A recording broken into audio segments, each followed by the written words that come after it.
Assalatu wassalamu alaikum sayyidi ya Rasulullah usbidi kulati latihan ini. Alhamdulillah la nikmatul Islam wal iman wa kafa bi minimal. Alhamdulillah. Alhamdulillah kulihal. Alhamdulillah binikmati tatimmu sholihat. 7 strategi penyelesaian hutang riba. Ini yang pernah saya lakukan dan saya kerjakan. Sebelum Anda tahu menyelesaikan 7 strategi, Anda perlu tahu dulu tentang riba. Kenapa riba itu sangat menjadi hal yang sangat dibenci Allah, diperangi Allah dan Rasul. Ini ada di Al-Baqarah 278, 279. Ini bukan hanya untuk orang muslim ya, non muslim pun bisa belajar. Ternyata riba itu enaknya di awal doang gitu. Dengan utang bank itu seolah bisa menjadi jungkit kita untuk bisa bisnis lebih bagus, tapi ujung-ujungnya apalagi sekarang pas corona sekarang ini berkerasa yang main riba luar biasa sengsara. Teman saya yang jungkir balik semua sekarang ini. Jadi beberapa teman saya yang tadinya sukses luar biasa, punya hotel, punya restoran, sekarang nggak punya apa-apa lagi, hanya rumah tok aja gitu. Untungnya itu dia. Terus hai orang-orang yang beriman, bertakwalah kepada Allah dan tinggalkan sisa riba, dalam kurung yang belum dipungut, jika kamu orang-orang yang benar-benar beriman. Jadi kalau kita benar-benar beriman, kita harus meninggalkan riba, sisa riba kita gitu. Jika kamu tidak meninggalkan sisa riba, maka ketahuilah bahwa Allah dan Rasulnya akan memerangi kamu loh. Bayangin, kita diperangi Allah dan Rasul loh. Sebagai muslim luar biasa nggak coba? Pada siapa lagi kita minta tolong selain pada Allah? Dan jika kamu bertaubat dari pengambilan riba, maka bagimu pokok hartamu, kamu tidak menganiaya dan tidak pula dianiaya. Dan Allah akan kasih jaminan kalau kita taubat benar-benar, insya Allah Allah akan memberikan kebaikan pada kita gitu. Itu janji Allah gitu. Terus apakah kamu masih ngeriba gitu? Dosanya adalah mendapat ancaman perang dari Rasul Allah dan Rasulnya. Hanya ini, jadi hanya riba doang gitu. Jadi yang mendapat ancaman dari dua itu Allah dan Rasulnya. Hal lain yang mendapat ancaman peperangan dari Allah, yaitu yang tercantum di salah satu hadis, yaitu barang siapa memusuhi waliku maka aku umumkan perang kepadanya. Riba itu aniaya dan zolim ya. Secara realitasnya meskipun yang terzolimi merasa terbantu, meskipun Anda merasa terbantu karena Anda dikasih modal dan yang lainnya. Jadi meskipun yang terzolimi merasa terbantu dan merasa terbantu, ini adalah subjektif. Jadi merasa terbantu Anda itu subjektif gitu. Dan bagaimanapun juga mengambil tambahan dalam perutangan itu adalah zolim meskipun sukarela.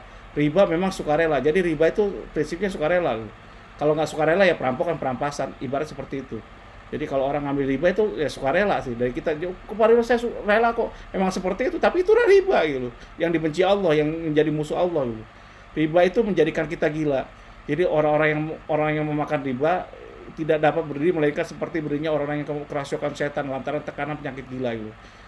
Resah di siang hari, tidak nyaman di malam hari. Keadaan mereka yang demikian itu adalah disebabkan mereka berpendapat sesungguhnya jual beli itu sama dengan riba. Bagi mereka katanya gitu, jual beli sama dengan riba karena bunganya kan kecil Pak Ridwan, katanya masih bisa kok kita bisa ini. Iya, tapi nanti lihat Anda menjadi musuhnya Allah gitu. Padahal Allah telah menghalalkan jual beli dan mengharamkan riba. Orang yang telah sampai kepadanya larangan dari Tuhannya lalu terus berhenti, dan Anda berhenti dari mengambil riba, maka baginya yang telah diambilnya dahulu sebelum datang larangan. Dan urusannya terserah kepada Allah. Yang orang yang kembali mengambil riba, maka orang itu adalah penghuni neraka, mereka kekal di dalamnya. Kekal loh. So bukan gimana, kekal di dalamnya, kan ancamannya luar biasa. Al-Baqarah tadi di surat Al-Baqarah ya. Jadi untuk menyelesaikan hutang, kita harus tentukan dulu hutang manakah yang harus kita selesaikan lebih dahulu. Jadi kita harus tahu mana-mana yang harus kita selesaikan. Pertama, sebelum kita lari ke sana, kita harus taubat dulu. Jadi agar mudah dipantaskan mendapat pertolongan Allah. Banyak sahabat di SKDA itu ratusan, mungkin ribuan sudah mendapatkan dipantaskan oleh Allah, dan malah lebih cepat mereka daripada saya. Jadi kok saya lama? Loh, saya aja lama belum selesai. Beberapa sahabat saya malah hutang 15M selesai tuh dengan cepat gitu. Karena mungkin ibadahnya luar biasa. Memang saya lihat ibadahnya luar biasa. Makanya saya kita ngiri-ngiri dalam ibadah kan boleh gitu. Jadi harus mengakui bahwa berhutang dengan cara riba adalah dosa. Bahkan pelakunya atau nasabah utang riba terkena laknat dari Allah, dan jangan melakukan hutang riba lagi. Dia tidak boleh melakukan lagi. Ini surat At-Tahrim ayat 8, yaitu hai orang yang beriman, bertaubatlah kepada Allah dengan taubatan nasuha, yaitu taubat yang semurni-murninya dan tidak ngulangi lagi. Itu taubatan yang kita harus lakukan ini. Jangan ngulangi lagi riba. Terus kedua, niat untuk melunasi hutang riba. Banyak orang yang gabung dengan SKDA, dia hanya untuk ngeles doang gitu, nggak bisa karena dia ngerasa nggak mampu gitu. Harus Anda niat melunasi dan Anda yakin Anda harus mampu, karena kalau Anda tidak mampu, Allah akan memampukan gitu. Jadi itu tujuannya gitu ya. Jika seseorang muslim, ini ada apa, Ada Ibnu Majah hadisnya, jika seorang muslim memiliki hutang dan Allah mengetahui bahwa dia berniat ingin melunasi hutang tersebut, maka Allah akan memudahkannya untuk melunasi hutang tersebut di dunia gitu. Dan Allah akan di dunia loh kita dilunasi sama Allah gitu. Terus satu, ini baru masuk ke pokoknya, utamakan pinjaman yang membahayakan diri kita ataupun yang berpotensi pidana. Jadi kalau kita menyelesaikan hutang, kita selesaikan yang berpotensi pidana dulu dan membahayakan diri kita. Contoh kita udah mengeluarkan cek segala buat perjanjian bla bla bla yang potensinya nanti masuk pidana itu. Kan bahaya kalau gitu.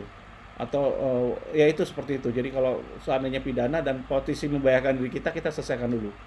Kedua, jadi ini ada alasannya adalah apa?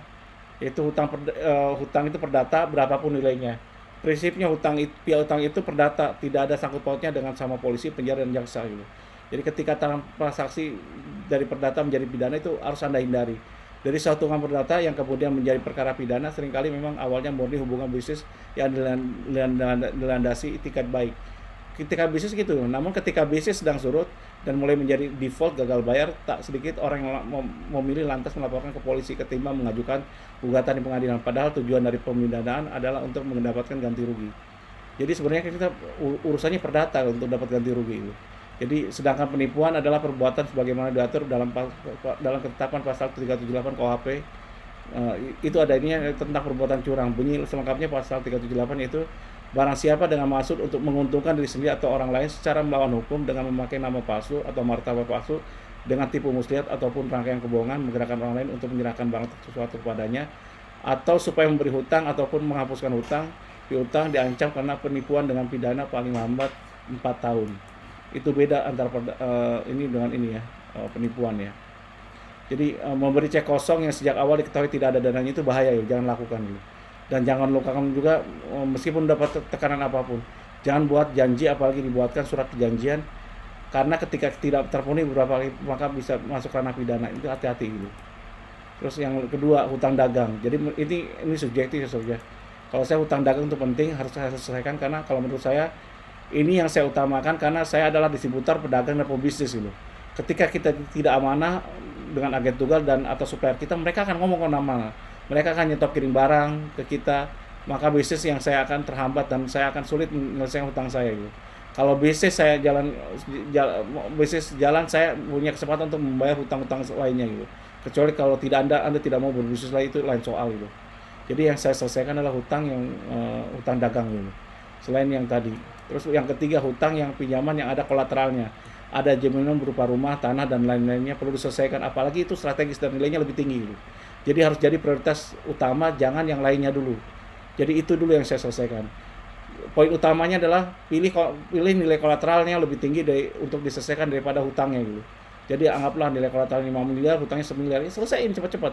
Bila perlu cara penyelesaiannya jual asetnya itu, ngomong ke bank, jual asetnya setengahnya mungkin Anda dapat 2 miliar atau berapa, baru selesaikan hutangnya ke bank gitu. Atau yang kedua pilih atau selesai jaminan yang berpotensi dan strategis gitu. Kalau yang ini mungkin tempat kerja Anda yang strategis segala macam-macam sehingga Anda bisa menyelesaikan pekerjaannya, itu selesaikan dulu. Yang ketiga adalah nilai jaminan yang sama atau tidak strategis. Nah, itu kita tunda dulu aja. Nah, kita negokan sampai ke pengadilan. Kalau memang nggak mau sampai pengadilan, itu kan butuh waktu 2-3 tahun. Siapa tahu setelah 2 tahun 3 tahun nilainya naik lagi. Nah, itu Anda bisa selesaikan. Kalau udah naik dan nilainya lebih tinggi baru Anda selesaikan. Nah, terus kedua, pinjaman leasing ya, yang keempat ya. Seperti kredit kepemilikan mobil dan motor, dan itu pun harus Anda pilih. Kalau Anda baru sebulan 2 bulan nyicil ya, ini selesaiin aja gitu. Tapi kalau nilai Anda pertahankan ketika Anda sudah nyicil 70%, 60-70% ya gitu. Karena situ kan ada DP juga gitu. Nah, itu baru Anda selesaikan karena sekarang dengan peraturan MK yang terbaru si debt collector tidak bisa ngambil kecuali Anda rela gitu. Dan ketika Anda rela, Anda dapat banyak masalah juga sob. Pasti kalau nilai dia kan lelang sendiri tanpa Anda tahu gitu. Nah, kalau finance itu kan Anda pinjam uang sebenarnya. Kalau pas mobilnya atau motornya dijual, dilelangkan dengan sendiri padahal kita dikasih tahu mungkin ada permainan di dalam, oknum di dalam. Ternyata nilainya anggaplah 100 juta, ternyata dijual cuma 80 juta, Anda masih punya utang 30 juta lagi. Ya, itu kan masih masuk di utang. Anda masih jelek di debt-nya di informasi di butur atau di seliknya di OJK itu. Dan selamanya Anda kalau itu nggak dilunasi tetap seperti itu ujungnya gitu. Anda tetap jelek di mata mereka gitu, di mata di blacklist Anda ininya. Terus pinjaman ke pegadaian ada jaminan emas atau barang lainnya. Nah, ini yang pinjaman pegadaian itu yang saya selesaikan adalah contoh, anggaplah nilai nilai real emas kita 130 juta, tapi pegadaian kan pasti nilainya cuma 100 juta gitu. Nah, kita tidak punya uang, nah bisa pinjam atau bisa apapun, dapat 50 juta, Anda selesaikan 50 jutanya gitu. Dapat barang 50 juta padahal nilainya 70 juta gitu. Nah, Anda jual barangnya tadi atau jual kasih ke orangnya, Anda dapat duitnya, sisanya 20 juta atau 70 juta, tembusin yang sisanya lagi. Yang apa yang 50 juta lagi. Dapat lagi kan lumayan. Jadi Anda dapat 140 juta, nah 100 juta dibalikin ke orang lagi yang saudara atau siapapun, 40 juta menjadi ini Anda selesaikan, dan itu yang saya selesaikan kemarin. Terus 6, pinjaman pribadi atau perorangan tanpa bunga dan tanpa jaminan. Nah, ini tergantung pribadi masing-masing, tapi menurut saya sebaiknya kita selesaikan dengan cara mencicil dahulu. Kita harus kooperatif dengan mereka semua agar kita juga memudahkan mendapat rezeki. Dan kalau bisa berkomunikasi intensif dan dengan mereka gitu. Dan karena kan pinjaman pribadi kan nggak enak efeknya segala macam-macam. Anda harus lebih kooperatif, ngalah aja mau dimaki-maki atau diapain gitu. Seperti itu. Terus pinjaman tanpa jaminan. Dan ini kalau pinjaman tanpa jaminan itu terakhir sob, ini menjadi prioritas terakhir kita dan bisa diatur lainnya di Ridwan Bali Channel ya untuk menyelesaikan masalah ini. Utang kartu kredit diselesaikan terakhir dengan mulai negosiasi pengurangan pokok. Dan ini caranya gini, jadi kalau kapan hari pernah Mbak Diana di Surabaya melakukan menyelesaikan hutang itu adalah apa? Ditagih 26 juta atau 28 juta gitu. Padahal nilai apa, apa nilai ininya cuman limitnya cuma 7 juta gitu. Terakhir nego sampai akhirnya bayar hanya 7 juta atau gitu. Tapi karena dia minta nego selama 12 bulan, akhirnya si debt collector tadi kasih pihak ketiga ngasih solusi. Ini aja bayar 3 juta tapi bulan depan harus selesai. 3 juta akhirnya. Dia 8 juta menjadi 3 juta. Karena realnya seperti itu. Ketika kita tidak mampu, sudah tidak ada lagi berbunga lagi. Kalau udah 7 juta ya 7 juta realnya. Jadi dirugikan enggak juga, karena kedua kartu kredit kan ada ini ada apa? Ada garansi, ada kayak asuransinya gitu. Ada jamin ininya. Terus kedua KTA terpangkunan sama juga. Ini juga menjadi proses terakhir, dan hutang pinjol juga ini menjadi proses terakhir. Setelah semua hutang kita lunasi, kartu kredit KTA baru pinjol, kecuali mereka bersedia kita kembalikan pokok dikurangi dengan yang kita sudah bayarkan dulu. Demikian dari saya. Kalau mau tanya-nanya segala macam-macam bisa ke info kontak WA saya, join WA SKDA 0815575004 kali, atau email ridwanbali.com ya, .com ini salah ya, @gmail.com, YouTube-nya Ridwan Bali, IG-nya Ridwan Bali /SKDA. Kalau salah banyak salahnya, kalau kurang banyak kurangnya, wabillahi taufiq wal hidayah. Wassalamualaikum warahmatullahi wabarakatuh.